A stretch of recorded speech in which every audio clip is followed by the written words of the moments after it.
Hey guys, after trying to charge this Seiko SSC017 Solar powered watch for 2-3 weeks now, finally got to reading, trying to figure out how to get it to start working after it had completely died after being stored. So even after you charge it, the second hand probably still won't go.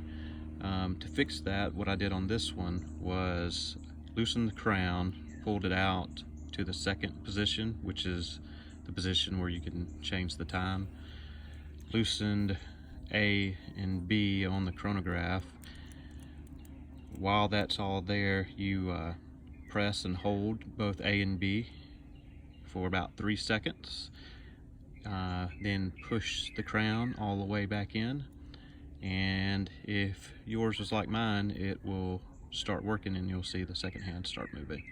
I guess having it charged for a couple of weeks definitely helped and got the battery back up, or capacitor back up and going. Hope that helps.